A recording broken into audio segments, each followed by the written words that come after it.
interessantes. Esse trabalho tem sido feito em conjunto também com outras pessoas, e uma delas está aqui também, a nossa querida professora Leda, que faz um trabalho fantástico, chamado Disco Solar, que é um conhecimento também milenar, um conhecimento que traz uma matriz de decodificação de informações que tem facilitado uma série de processos dentro desse aprendizado.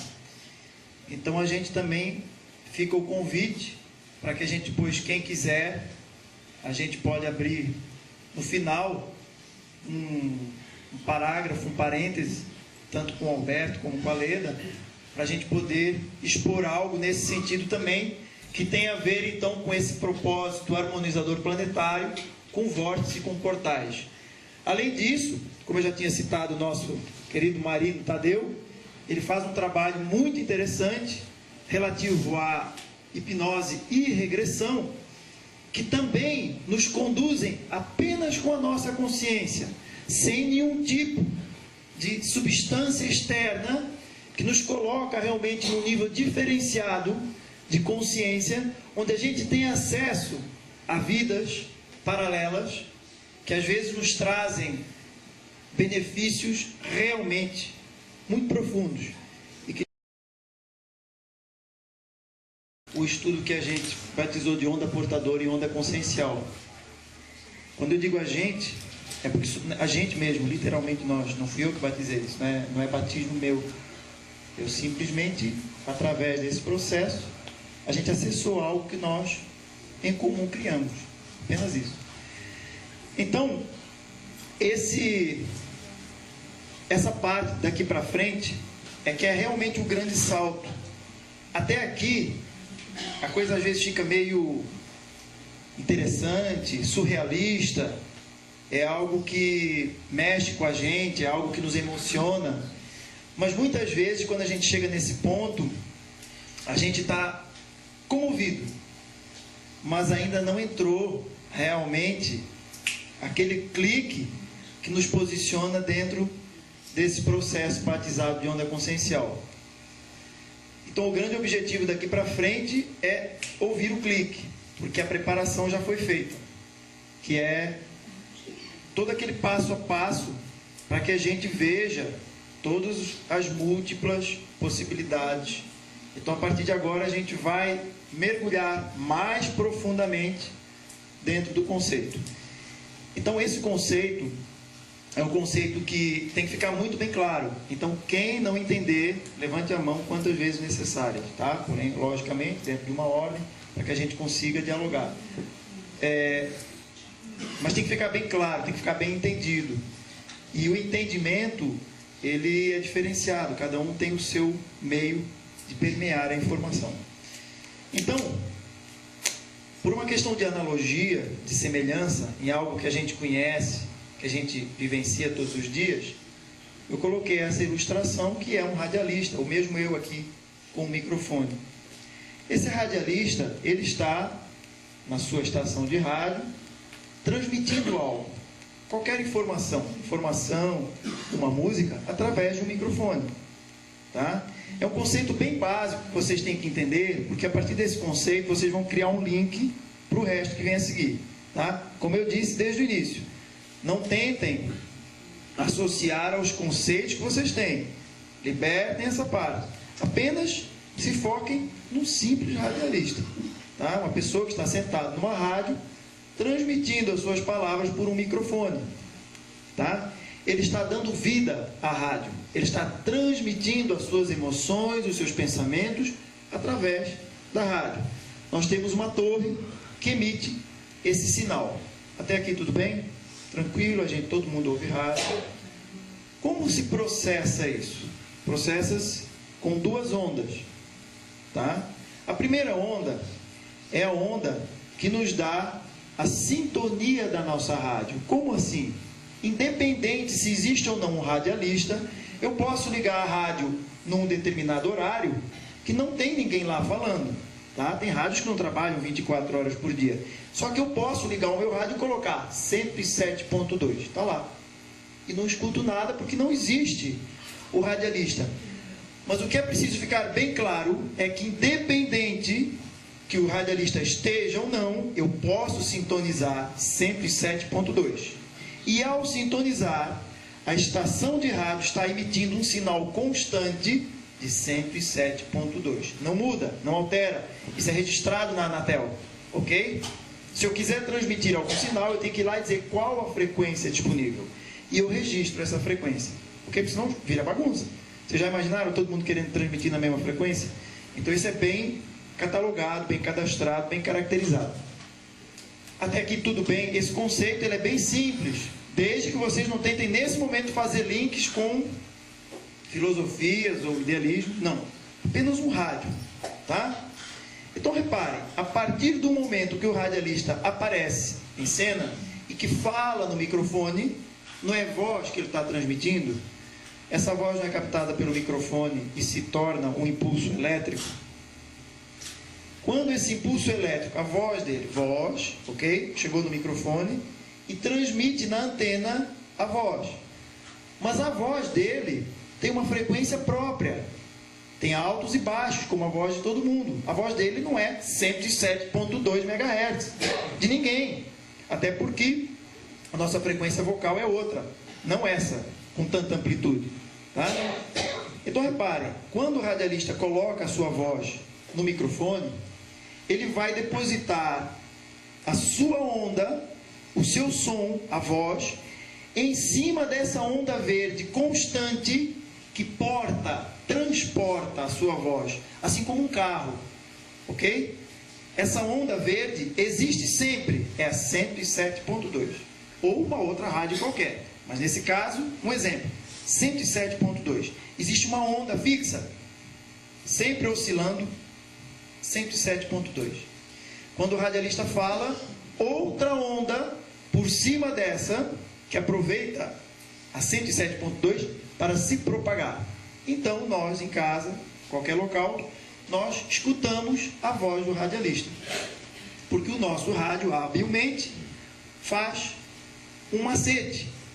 Ele, como sabe que é 107.2, a frequência portadora, ele simplesmente faz o quê? Retira a 107.2 e o que sobra é a voz dele. É simples, só isso. É assim que funcionam as telecomunicações. Quando a gente coloca alguma frequência, essa é a frequência portadora. O que vem em cima é o sinal. Simplesmente é retirado o sinal que porta e o resultado é o conteúdo da informação. Alguma dúvida aqui?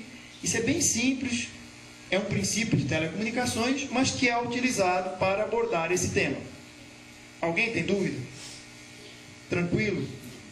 Bom, o que isso tem a ver com tudo isso que a gente viu mirabolante até agora? Tudo a ver. Porque a partir desse momento, nós já temos o conhecimento da corda que pulsa, que é uma onda, que se transporta através de uma onda quando ela pulsa. Aquela corda lá atrás. Lembram daquele avanço dentro da matéria? Essa corda, quando pulsa, ela é uma onda. Ok? Então nós estamos falando de fenômenos ondulatórios, do mesmo fenômeno. Tá? Vamos olhar para o desenho de baixo e vamos imaginar o seguinte. Essa parte em azul é a nossa onda portadora, fixa, constante, vibrando como a onda da rádio, 107.2. Mesma coisa, eu só estou deslocando o exemplo para baixo. Mesma coisa, uma onda portadora que vibra a uma frequência específica. Quando existe algum tipo de alteração nessa onda portadora e que cria uma oscilação em cima dessa onda, assim como a voz do radialista cria uma oscilação em cima da onda portadora, é criado então uma consciência. Uma consciência é um movimento de energia qualquer que tenha a capacidade de moldar e criar a sua própria realidade. A gente vai entender como e por quê. Às vezes parecer difícil essa explicação, mas a gente vai entender passo a passo.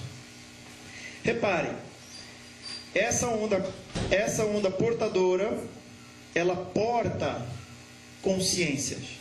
Cada pico desses que está aqui é uma consciência. De quê? Qualquer consciência. Consciência, mais uma vez, é tudo aquilo que a partir do meio, que é esse, criou uma perturbação e que a partir desse momento ela transforma e molda a sua realidade. Você me pergunta, uma pedra é consciente? Claro que é. Porque a gente costuma confundir a consciência que eu tenho de mim, a consciência que eu tenho de viver numa sociedade, com consciência, modelo, padrão energético de criação e molde. Eu estou falando dessa. Eu estou falando daquela onda, daquela energia que cria e que molda. Não estou falando da consciência de que você é você e eu sou eu. Ou de que se você tem ou não consciência de algo. Quando a gente entra dentro desse campo, uma pedra pode não ter consciência, segundo esse referencial. Ok? A gente vai entender por que até uma pedra possui consciência. Então reparem.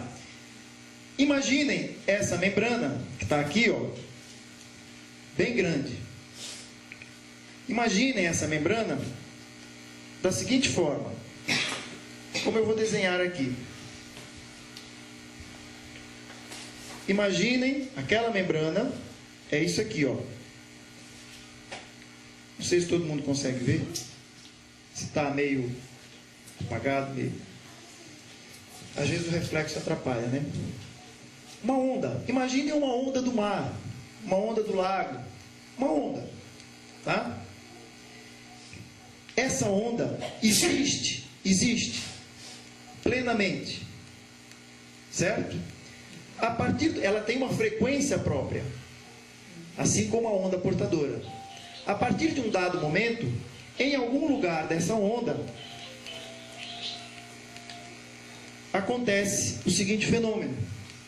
Em algum lugar dessa onda, existe uma perturbação.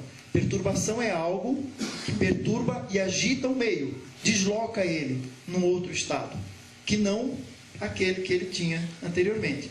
Mas reparem, é local, aqui, ó. Certo?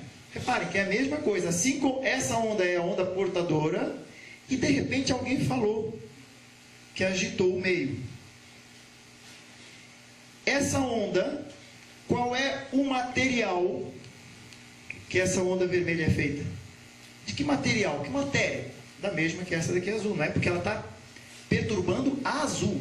Então ela está se utilizando do material substancial dessa onda para que ela então crie esse movimento, não é isso? Certo? Alguém tem dúvida nisso? É importante esse passo, tá? Essa onda azul é a onda portadora, que porta a informação e que está lá, eterna.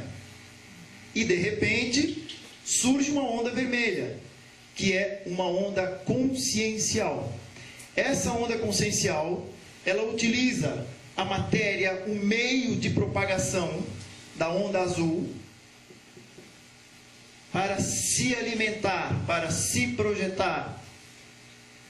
Assim como num lago, se eu atirar uma pedra e eu fizer uma onda, essa onda é do quê? De água, o próprio meio pelo qual eu atirei a pedra. Não é isso? Exatamente igual. Não vamos nos ater agora. Que tipo de material é essa onda? Oi? Vamos chegar lá. Passo a passo. Antes da gente entender o que provoca o movimento, vamos entender o movimento. Tá? Então reparem. A partir desse momento que essa perturbação foi criada e que essa onda surgiu, essa onda é uma onda consciencial, tá? Para a gente separar do que seria a portadora. A portadora é essa daqui. Porém, essa onda portadora é também